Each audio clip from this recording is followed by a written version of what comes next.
ஒரு நாட்டினுடைய இறையாண்மையை, ஜனநாயகத்தை, மக்களுடைய உரிமைகளை, சட்டத்தையே கூட காப்பாற்ற வேண்டிய பொறுப்பில் இருக்கும் நிறுவனங்கள் அனைத்தும் காவி மயமாக மாற்றப்பட்டு வருகின்றன. சட்டத்தை உருவாக்குகிற பாராளுமன்றம் எதிர்க்கட்சிகளுடைய குரலுக்கே இடம் இல்லாமல் அவசரமான சட்டங்களை மசோதாக்களாக மாற்றி அவசர மசோதா என்கிற பெயரில் விவாதங்களே இல்லாமல் நிறைவேற்றப்படுகிறது. அப்படி நிறைவேற்றப்படுகிற சட்டங்களை நாம் எங்கு கேள்வி கேட்க முடியும்? நீதிமன்றத்தில் தான் கேட்க வேண்டும். இனிமேல் எந்த உரிமைக்காவது நீங்க கோர்ட்டுக்கு போங்க சார் அப்படின்னு சொல்றவங்க ஒன்று குறைந்து விடுவார்கள், அல்லது வேண்டாங்க கோர்ட்டுக்கு போக வேண்டாம் என்று அவர்களுக்கு திருப்பி சொல்லப்படும். அப்படிப்பட்ட நிலையில் நீதிமன்ற பதவிகள், நீதிபதி பதவிகள் RSS பயிற்சிக்கு சென்று அவர்களுடைய கருத்தாக்கத்தால் உருவாக்கப்பட்டவர்களை கொண்டு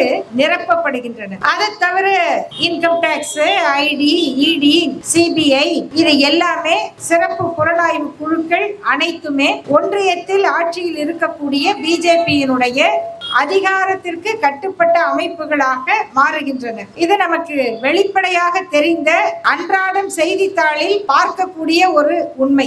இந்த சூழ்நிலையில் நாம் யாருக்கான வாழ்வுரிமையை பேசுகிறோம், எந்த இடத்தை நோக்கி பேசுகிறோம், அதுதான் முக்கியம். நாம மக்களுக்கான உரிமைக்காக அரசியல்வாதிகளோடு பேசவில்லை, சட்டத்தை உருவாக்குகிற ஆட்சியாளர்களோடு பேசவில்லை, இப்பொழுது நீதிமன்றத்தோடு பேச வேண்டிய நிலைமைக்கு தள்ளப்பட்டிருக்கிறோம்.